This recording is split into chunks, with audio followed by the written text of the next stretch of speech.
Hello friends, welcome to the YouTube classes. I hope आप सब ठीक होंगे।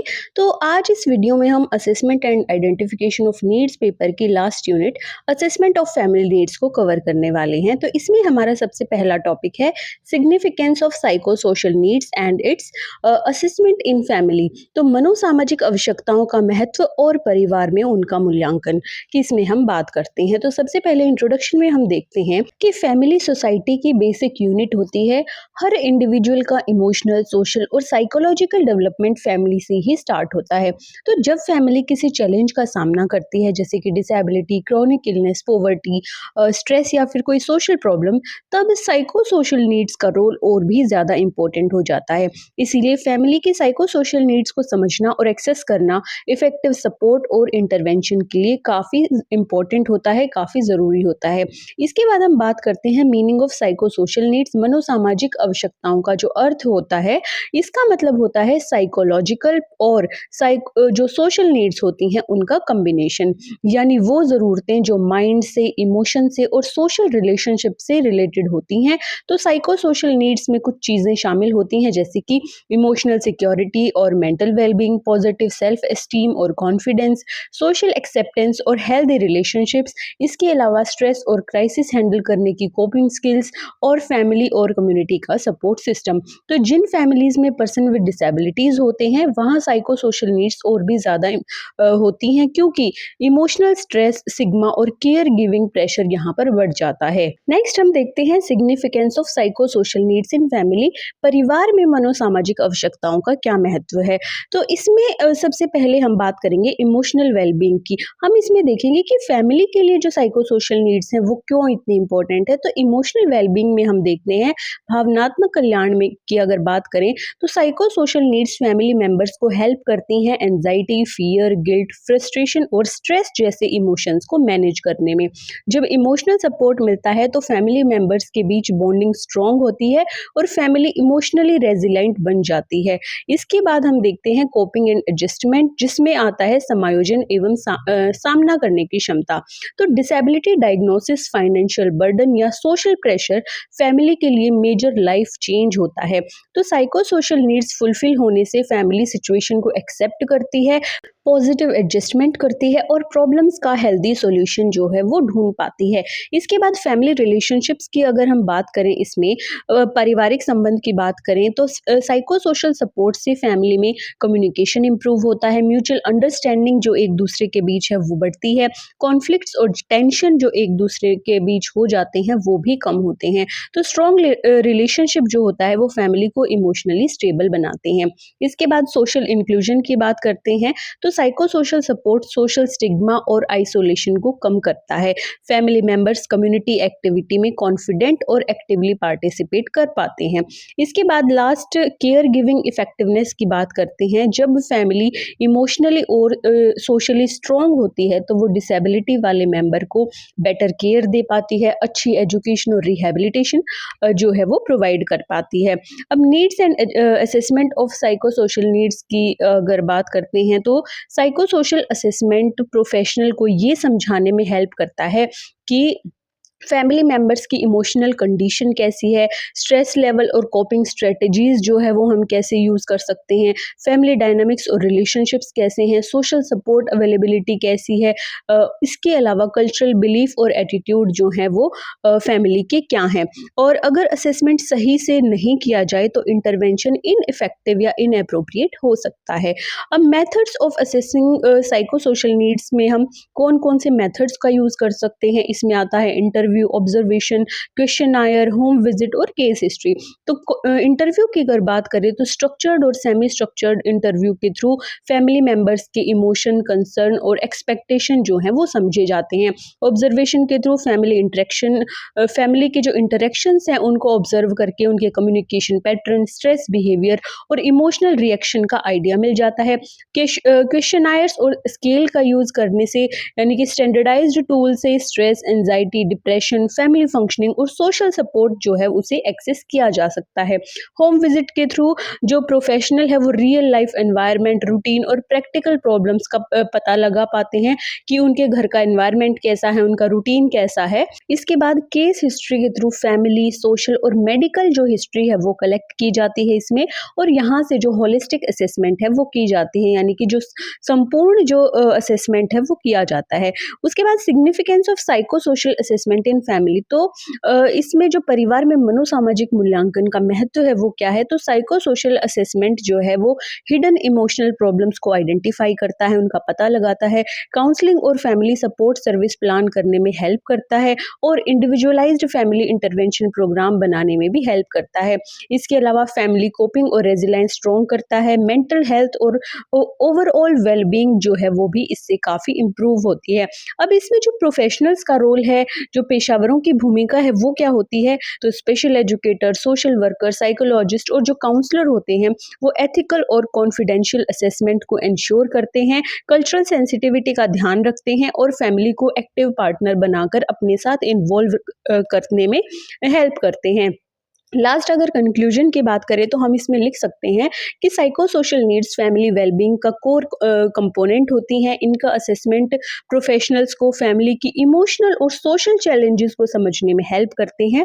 अगर जो सिस्टमेटिक साइको सोशल असेसमेंट होगी तो इससे क्या होगा, फैमिली फंक्शनिंग स्ट्रॉन्ग हो जाएगी, क्वालिटी ऑफ लाइफ जो है वो फैमिली की भी और जो डिसेबल पर्सन है उसकी भी इम्प्रूव हो जाएगी, पॉजिटिव आउटकम सभी फैमिली मेम्बर्स के लिए इंश्योर किए जाते हैं। इसीलिए साइको सोशल नीड्स का जो असेसमेंट है इफेक्टिव फैमिली सेंटर्ड इंटरवेंशन का फाउंडेशन भी हो सकता है।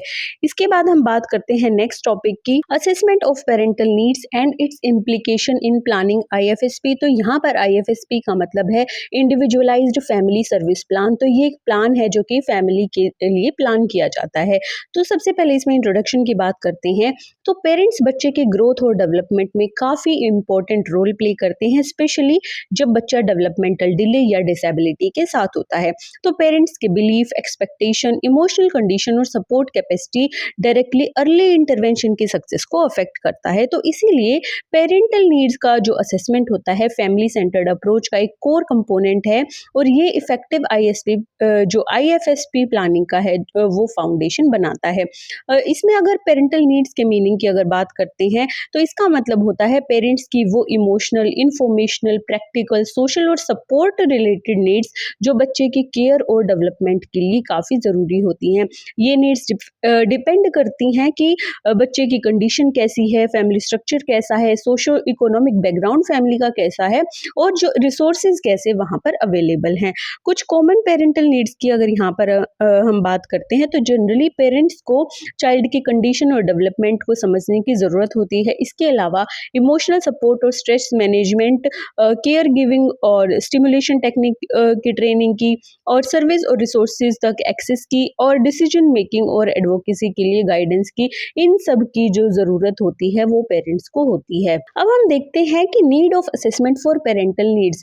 तो अभिभावक आवश्यकताओं के मूल्यांकन की क्या आवश्यकता है, तो जो असेसमेंट होती है ये ज़रूरी हो जाती है ताकि प्रोफेशनल जो हैं वो पेरेंट्स की कंसर्न, उनकी प्रायोरिटी और एक्सपेक्टेशन को समझ सकें, स्ट्रेस, एंजाइटी और कोपिंग एबिलिटी को एक्सेस कर सकें, फैमिली की स्ट्रेंथ और रिसोर्सेज को आइडेंटिफाई कर सकें, इंटरवेंशन प्लानिंग में पेरेंट्स का जो एक्टिव पार्टिसिपेशन है उसे भी इंश्योर कर सकें, और रियलिस्टिक और फैमिली अप्रोप्रिएट गोल्स डिज़ाइन कर सकें। तो यहाँ पर जो असेसमेंट है वो काफ़ी इंपॉर्टेंट हो जाता है, क्योंकि बिना असेसमेंट के आईएफएसपी को इफेक्टिव और प्रैक्टिकल नहीं बनाया जा सकता। इसके बाद अगर हम methods of assessing parental needs की बात करें तो इंटरव्यू, क्वेश्चनायर और checklist, observation, home visit, case history review के थ्रू जो है हम जो पेरेंटल नीड्स को एक्सेस कर सकते हैं। जैसे कि इंटरव्यू से हमें सेमी स्ट्रक्चर्ड और स्ट्रक्चर्ड इंटरव्यू के थ्रू पेरेंट्स की फीलिंग्स, कंसर्न और एक्सपेक्टेशन को समझ सकते हैं।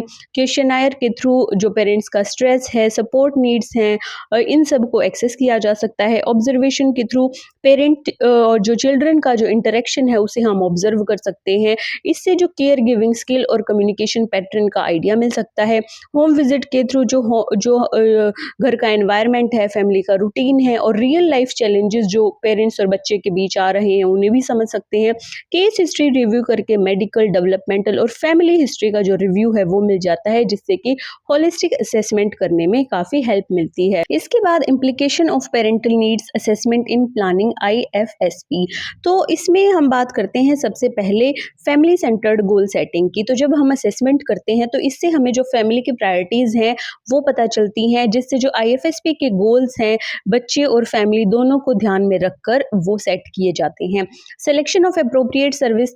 तो असेसमेंट के बाद IFSP में जो काउंसलिंग है, पेरेंट्स ट्रेनिंग है, रिस्पाइट केयर है और सपोर्ट सर्विस है, ये सब चीज़ें भी इंक्लूड की जाती हैं। पेरेंट एम्पावरमेंट में हम कह सकते हैं कि पेरेंट्स की स्ट्रेंथ को रिकॉग्नाइज किया जाता है, जिससे उनका कॉन्फिडेंस और इन्वॉल्वमेंट दोनों को बढ़ाया जा सकता है। कल्चरल एंड कॉन्टेक्चुअल रेलेवेंस में हम कह सकते हैं कि यहाँ पर असेसमेंट ये इंश्योर करता है कि जो IFSP है वो फैमिली के कल्चर, बिलीफ और लाइफस्टाइल के अकॉर्डिंग प्लान किया जाए। इम्प्रूव्ड कोलैबोरेशन में पेरेंटल नीड्स की क्लियर अंडरस्टैंडिंग होती है। जब प्रोफेशनल्स को समझ आ जाता है कि पेरेंट्स को किस चीज़ की नीड है, तो इससे पेरेंट्स और प्रोफेशनल्स के बीच एक स्ट्रॉन्ग पार्टनरशिप डेवलप होती है। इसके बाद role of parents in IFSP implementation में यहाँ पर पेरेंट्स का रोल क्या होता है कि इस प्लान में पेरेंट्स की मेंबर्स होते हैं। जब पेरेंट्स की नीड्स एड्रेस हो जाती हैं, पता चल जाता है कि इन्हें क्या चाहिए, तो वो इंटरवेंशन को इफेक्टिवली इम्प्लीमेंट करते हैं। होम बेस्ड एक्टिविटी रेगुलर और कंसिस्टेंट हो जाती हैं और चाइल्ड का जो डेवलपमेंटल आउटकम्स हैं वो भी काफ़ी इम्प्रूव यहाँ पर हो जाते हैं। Benefits of addressing parental needs in IFSP। तो इसके क्या बेनिफिट्स होते हैं जब पेरेंट्स की नीड एड्रेस हो जाती हैं? पेरेंटल स्ट्रेस और एंजाइटी से रिड्यूस हो जाती है, कम हो जाती है, फैमिली फंक्शनिंग बेटर हो जाती है और पेरेंट्स और चाइल्ड का जो इंटरेक्शन है वो काफ़ी इम्प्रूव होता है। अर्ली इंटरवेंशन कंसिस्टेंट और मीनिंगफुल हो जाता है और इसके बाद चाइल्ड के ओवरऑल डेवलपमेंटल आउटकम्स जो हैं इससे वो भी काफ़ी बेटर होते हैं, वो काफ़ी इम्प्रूव्ड हमें यहाँ पर देखने को मिलते हैं। जब कंक्लूजन की बात करते हैं तो पेरेंटल नीड्स का असेसमेंट IFSP प्लानिंग का जो एसेंशियल स्टेप माना जाता है। ये इंश्योर करता है कि इंटरवेंशन सिर्फ चाइल्ड सेंटर्ड ना हो बल्कि होल फैमिली वेलबींग को एड्रेस करें, क्योंकि यहाँ पर हम सिर्फ बच्चे की नहीं पूरी फैमिली की बात करते हैं। तो पेरेंटल नीड्स को IFSP में इंक्लूड करके प्रोफेशनल्स जो हैं वो फैमिली एम्पावरमेंट को प्रमोट करते हैं। स्ट्रॉन्ग जो कोलैबोरेशन है बच्चे और पेरेंट के बीच, पेरेंट और प्रोफेशनल के बीच, इसको डेवलप करते हैं और चिल्ड्रन विद स्पेशल नीड्स के लिए पॉजिटिव डेवलपमेंटल आउटकम्स जो हैं वो भी इंश्योर करते हैं। तो इसीलिए पेरेंटल नीड्स जो असेसमेंट होती है वो इफेक्टिव, फैमिली सेंटर्ड और सक्सेसफुल IFSP के लिए काफ़ी इंपॉर्टेंट होती है। इसके बाद हम बात करते हैं assessment of siblings and its implication in planning IFSP। तो इसमें हम देखते हैं कि फैमिली में सिर्फ पेरेंट्स नहीं होते बल्कि भाई बहन यानी कि जो सिबलिंग्स होते हैं वो भी एक काफ़ी इंपॉर्टेंट रोल प्ले करते हैं, स्पेशली जब फैमिली में कोई चाइल्ड स्पेशल नीड्स के साथ हो। तो जब घर में एक डिसेबल या फिर डेवलपमेंटली डिलेड चाइल्ड होता है तो इसका इमोशनल, सोशल और साइकोलॉजिकल इम्पैक्ट उसके भाई बहन पर भी पड़ता है। इसीलिए सिबलिंग्स की नीड का assessment family centred early intervention का एक काफ़ी इंपॉर्टेंट और काफ़ी ज़रूरी हिस्सा है और ये IFSP प्लानिंग को इफेक्टिव बनाने में हेल्प करता है। सिबलिंग असेसमेंट के मीनिंग की अगर हम बात करें तो इसका मतलब होता है स्पेशल नीड्स वाले चाइल्ड के भाई बहन की इमोशनल, सोशल, एजुकेशनल और सपोर्ट नीड्स को सिस्टमैटिकली समझना। इस असेसमेंट के थ्रू हम ये समझते हैं, ये जानते हैं कि सिबलिंग क्या फील कर रहा है, वो सिचुएशन के साथ कैसे एडजस्ट कर रहे हैं, उनकी कोपिंग एबिलिटी क्या है, फैमिली में उनका रोल और उनकी रिस्पॉन्सिबिलिटी क्या है। अब need of assessment of siblings. तो सिबलिंग असेसमेंट की नीड यहाँ पर क्यों पड़ती है, क्यों आवश्यकता इसकी होती है, ये भी काफ़ी ज़रूरी होता है क्योंकि इससे हम जेलसी, फियर, गिल्ट और एंजाइटी जैसे इमोशंस को आइडेंटिफाई कर सकते हैं। भाई बहन के बीच रिलेशनशिप और इंटरेक्शन पैटर्न को समझ सकते हैं। फैमिली के अंदर डिसेबिलिटी के साथ एडजस्टमेंट का लेवल भी हम जान सकते हैं। नॉर्मली डेवलपिंग सिबलिंग की सपोर्ट नीड्स आइडेंटिफाई कर सकते हैं। आगे चलकर होने वाली कुछ इमोशनल और बिहेवियरल प्रॉब्लम्स जो हैं उनको भी इससे हम प्रिवेंट कर सकते हैं। Areas covering in sibling adjust assessment यानी कि भाई बहनों के मूल्यांकन के क्षेत्र कौन-कौन से होते हैं, किन-किन एरियाज़ में हम उनको असेस कर सकते हैं। तो इसमें कुछ इम्पोर्टेंट एरियाज़ कवर किए जाते हैं, जैसे कि इमोशनल वेलबींग और मेंटल हेल्थ, डिसेबिलिटी के बारे में सिबलिंग की अंडरस्टैंडिंग, सोशल रिलेशनशिप और पीयर इंटरेक्शन, स्कूल एडजस्टमेंट और एकेडमिक्स पर उनका इम्पैक्ट क्या पड़ रहा है, घर में दी गई रिस्पॉन्सिबिलिटी और केयर गिविंग रोल, और इसके बाद कोपिंग स्ट्रेटजी और अवेलेबल सपोर्ट सिस्टम। इन सब एरियाज़ में हम असेसमेंट सिबलिंग्स की कर सकते हैं। अब इसके बाद हम कौन-कौन से जो मेथड्स हैं वो यूज़ कर सकते हैं सिबलिंग्स को असेस करने के लिए। तो इसमें भी इंटरव्यू, ऑब्जर्वेशन, क्वेश्चनायर, पेरेंट्स और जो टीचर की रिपोर्ट होती है, होम विजिट। तो अगर हम इंटरव्यू की बात करें तो एज अप्रोप्रिएट इंटरव्यूज़ के थ्रू सिबलिंग्स की फीलिंग्स, डाउट्स और कंसर्न्स को समझ सकते हैं। ऑब्जर्वेशन के थ्रू टाइम, प्ले और डेली रूटीन के दौरान सिबलिंग इंटरेक्शन का ऑब्जर्वेशन किया जाता है। क्वेश्चनायर और रेटिंग स्केल में स्ट्रेस एडजस्टमेंट और इमोशनल वेलबींग एक्सेस करने के लिए जो टूल्स होते हैं हम उनका यूज़ कर सकते हैं। पेरेंट्स और टीचर रिपोर्ट के थ्रू पेरेंट्स और टीचर से मिलने वाली जो इन्फॉर्मेशन है उससे बिहेवियर और एडजस्टमेंट की क्लियर पिक्चर मिलती है, उस चीज़ का पता लग जाता है। होम विजिट के थ्रू होम विजिट से फैमिली डायनामिक्स और सिबलिंग रोल्स को नेचुरल एनवायरनमेंट में समझा जाता है। इसके बाद बात करते हैं implication of sibling assessment in planning, IFSP. तो आईएफएसपी की जो योजना में भाई बहनों के मूल्यांकन का इम्प्लीकेशन हम कैसे कर सकते हैं। फैमिली सेंटर्ड प्लानिंग की अगर बात करें तो आईएफएसपी सिर्फ चाइल्ड पर नहीं बल्कि पूरे फैमिली सिस्टम पर फोकस करता है। इमोशनल सपोर्ट और काउंसलिंग की बात करें तो ज़रूरत पड़ने पर सिबलिंग काउंसलिंग या सपोर्ट ग्रुप आईएफएसपी में इंक्लूड किए जा सकते हैं। और पॉजिटिव सिबलिंग रिलेशनशिप में हेल्दी बॉन्डिंग और पॉजिटिव इंटरेक्शन को प्रमोट करने की जो स्ट्रेटेजीज है वो यहाँ पर प्लान की जाती हैं। Reducing stress and role overload में असेसमेंट ये इंश्योर करता है कि सिबलिंग पर एक्स्ट्रा केयर गिविंग बर्डन ना पड़े। और इन्हेंसिंग फैमिली पार्टिसिपेशन में अप्रोप्रिएट इन्वॉल्वमेंट से कोऑपरेशन और शेयर्ड रिस्पॉन्सिबिलिटी जो है उसे भी बढ़ाया जा सकता है। अब सिबलिंग्स का रोल आईएफएसपी इम्प्लीमेंटेशन में क्या होता है, तो जब सिबलिंग्स की नीड को समझा और एड्रेस किया जाता है तो उसमें डिसेबिलिटी के प्रति पॉजिटिव एटीट्यूड जो है वो डेवलप हो जाता है, और इंटरवेंशन में सपोर्टिव पार्टनर भी जो सिबलिंग है बन जाता है, और फैमिली हार्मनी और कोऑपरेशन में इम्प्रूवमेंट भी होता है। अब benefits of including sibling assessment in IFSP, तो इसके क्या बेनिफिट्स होते हैं जब हम सिबलिंग्स को भी इसमें इन्वॉल्व कर लेते हैं। तो सिबलिंग का इमोशनल वेलबींग काफ़ी इंप्रूव होता है, फैमिली के जो रिलेशनशिप्स हैं वो स्ट्रॉन्ग होते हैं। सिबलिंग राइवलरी होती है, यानी कि जब दो भाई बहनों के बीच जो लड़ाई देखने को मिलती है, और स्ट्रेस जो है वो भी इससे कम हो जाता है। स्पेशल नीड का जो बच्चा है उसके साथ एडजस्टमेंट सिबलिंग की काफ़ी बेटर हो जाती है। अर्ली इंटरवेंशन होलिस्टिक और इफेक्टिव बनाया जा सकता है।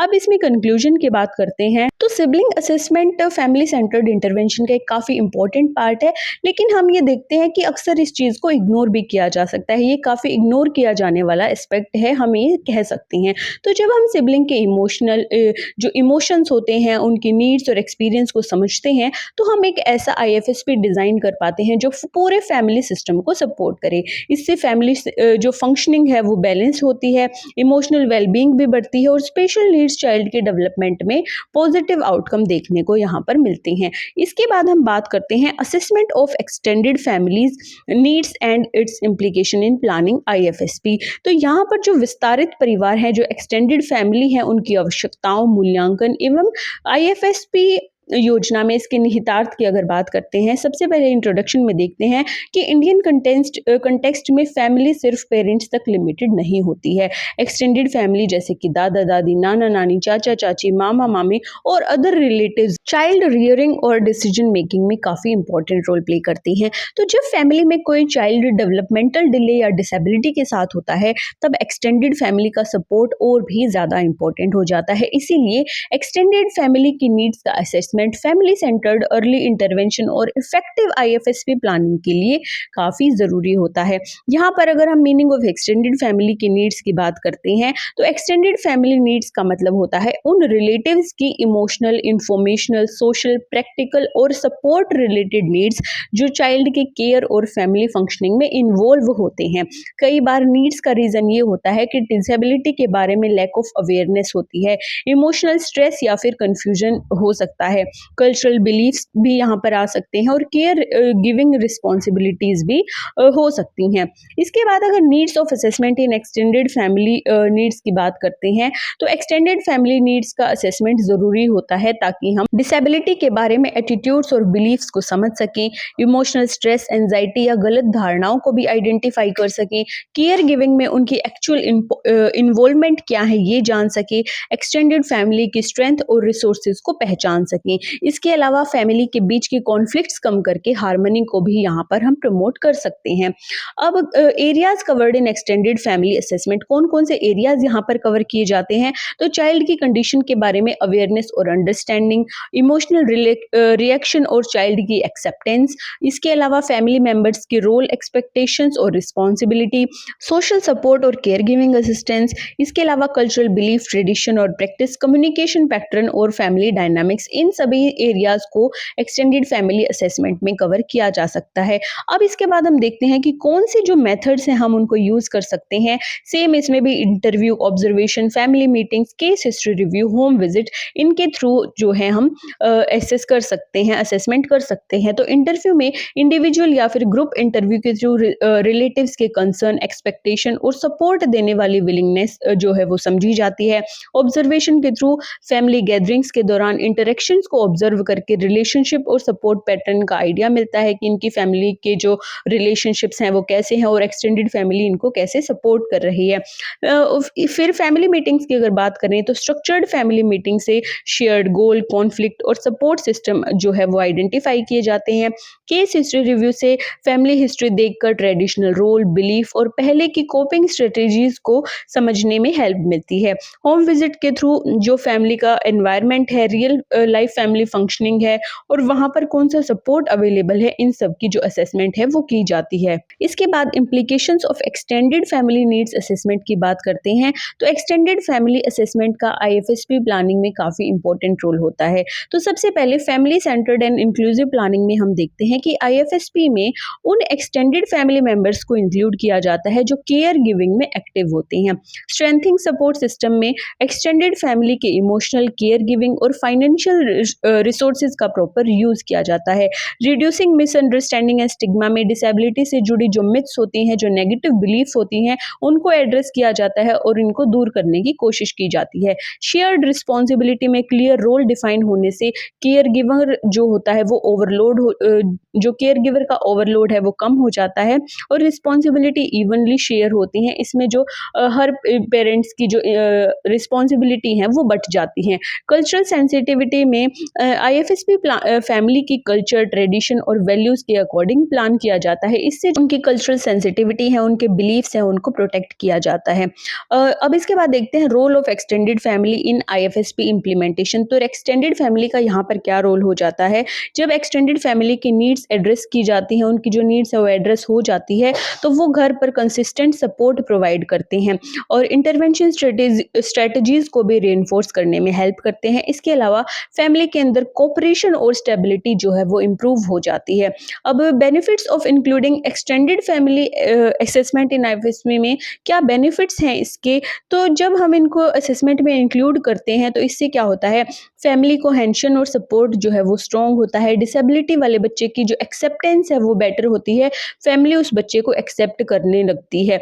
पेरेंट्स का जो स्ट्रेस है वो भी काफ़ी कम हो जाता है। इंटरवेंशन की कंटिन्यूटी मेंटेन रहती है और बच्चे के डेवलपमेंट पर पॉजिटिव आउटकम्स देखने को यहाँ पर मिलते हैं। अब लास्ट में कंक्लूजन की बात करें तो एक्सटेंडेड फैमिली नीड्स का assessment family centred early intervention का एक काफ़ी इंपॉर्टेंट जो पार्ट है वो होता है। तो जब प्रोफेशनल्स एक्सटेंडेड फैमिली के रोल, स्ट्रेंथ और चैलेंजेस को समझते हैं, तब वो ऐसा आईएफएसपी डिजाइन कर पाते हैं जो फैमिली रिसोर्सेज का बेस्ट यूज कर सके।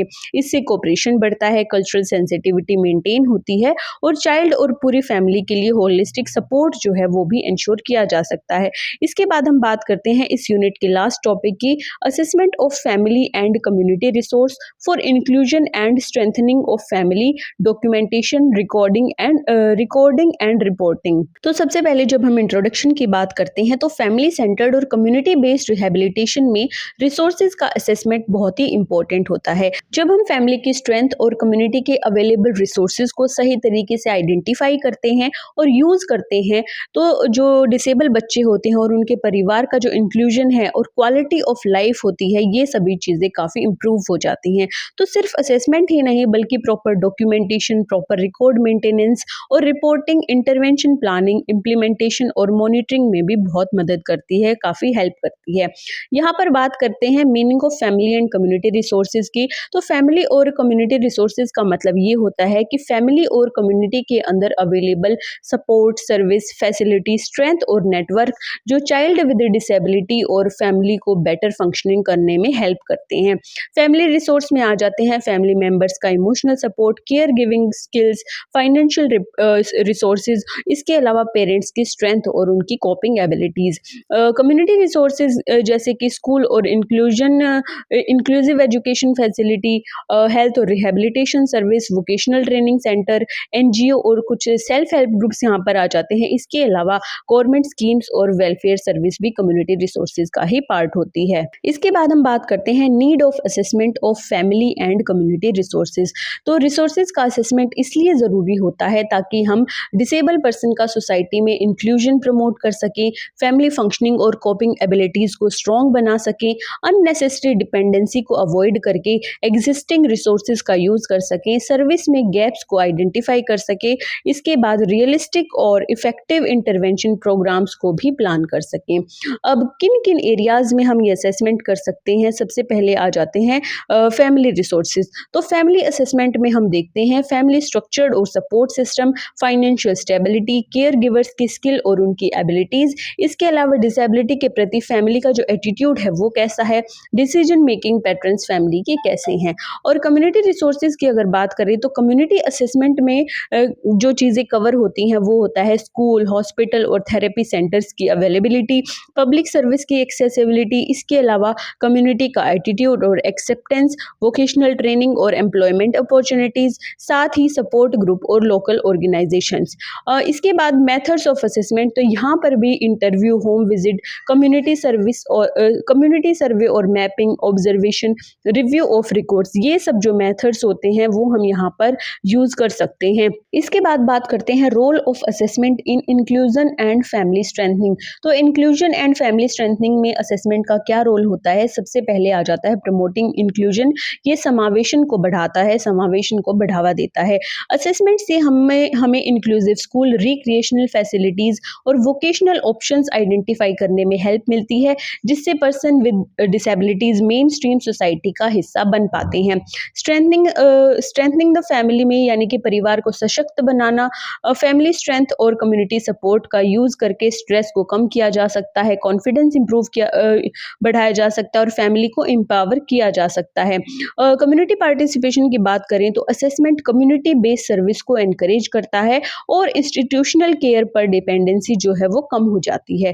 इसके बाद बात करते हैं डॉक्यूमेंटेशन की। तो डॉक्यूमेंटेशन का मतलब होता है असेसमेंट और इंटरवेंशन से रिलेटेड इंफॉर्मेशन का एक सिस्टमैटिक कलेक्शन और उसकी मेंटेनेंस करना। तो डॉक्यूमेंटेशन की इंपॉर्टेंस की यहाँ पर बात करते हैं तो सर्विस की कंटिन्यूटी को इंश्योर करता है। इसके अलावा जो बच्चे में जो कुछ प्रोग्रेस हो रही है, फैमिली में कुछ प्रोग्रेस हो रही है, उसको मेंटेन करने में हेल्प करता है। लीगल और प्रोफेशनल एविडेंस के रूप में काम करता है। प्रोफेशनल्स के बीच जो कोऑर्डिनेशन है वो भी डॉक्यूमेंटेशन के थ्रू बढ़ता है। कौन कौन से टाइप के डॉक्यूमेंट्स होते हैं, सबसे पहले आ जाता है केस हिस्ट्री, फिर आता है असेसमेंट रिपोर्ट, आईएफएसपी और या फिर आईईपी डॉक्यूमेंट्स और इसके अलावा प्रोग्रेस नोट्स। इसके बाद रिकॉर्डिंग की बात करें तो रिकॉर्डिंग का मतलब होता है ऑब्जर्वेशन, असेसमेंट फाइंडिंग्स और इंटरवेंशन आउटकम को एक्यूरेटली नोट करना, उसे रिकॉर्ड करके रखना। कैरेक्टरिस्टिक्स क्या होती है गुड रिकॉर्डिंग की, क्लियर और ऑब्जेक्टिव होती है, एक्यूरेट और अपडेटेड होती है, कॉन्फिडेंशियल होती है, ये काफ़ी इंपॉर्टेंट पॉइंट है। इसके अलावा इंटरवेंशन गोल से रिलेवेंट होती है। अब लास्ट में हम बात करते हैं रिपोर्टिंग की। तो रिपोर्टिंग में असेसमेंट की फाइंडिंग्स और रिकमेंडेशन को स्ट्रक्चर्ड फॉर्म में प्रेजेंट किया जाता है पेरेंट्स, प्रोफेशनल और एजेंसीज के लिए। और जो एक गुड रिपोर्टिंग का जो पर्पस है वो क्या होता है, ये डिसीजन मेकिंग में हेल्प करती है, इंटरवेंशन प्लानिंग को गाइड करती है, प्रोग्रेस और आउटकम्स को कम्युनिकेट करने में हेल्प करती है। इसके अलावा रेफरल और सर्विस प्लानिंग को भी सपोर्ट करती है। अब documentation, recording and reporting in resource utilisation, यहाँ पर इनकी इंपॉर्टेंस क्या है। प्रॉपर डॉक्यूमेंटेशन, रिकॉर्डिंग और रिपोर्टिंग में हम देखते हैं कि फैमिली और कम्युनिटी रिसोर्सेज का इफेक्टिव यूज़ जो है वो इंश्योर होता है। सर्विस यूटिलाइजेशन ट्रैक करने में हेल्प मिलती है, इंक्लूजन और एडवोकेसी को सपोर्ट मिलता है। इसके अलावा अकाउंटेबिलिटी और सर्विस क्वालिटी भी यहाँ पर इम्प्रूव होती है। अब लास्ट में कंक्लूजन की बात करें तो फैमिली और कम्युनिटी रिसोर्सेज का असेसमेंट इंक्लूजन और फैमिली स्ट्रेंथनिंग के लिए काफ़ी इसेंशियल है। जब असेसमेंट के साथ साथ प्रॉपर डॉक्यूमेंटेशन, रिकॉर्डिंग और रिपोर्टिंग की जाती है तो जो प्लान है उसे जो IFSP है उसकी प्लानिंग सिस्टमेटिक होती है, रिसोर्सेज का बेस्ट यूज होता है और सर्विस की कंटिन्यूटी जो है वो बनी रहती है। तो इस तरह का रिसोर्स बेस्ड और well documented approach family empowerment, social inclusion और चाइल्ड और फैमिली दोनों की क्वालिटी ऑफ लाइफ को इम्प्रूव करता है।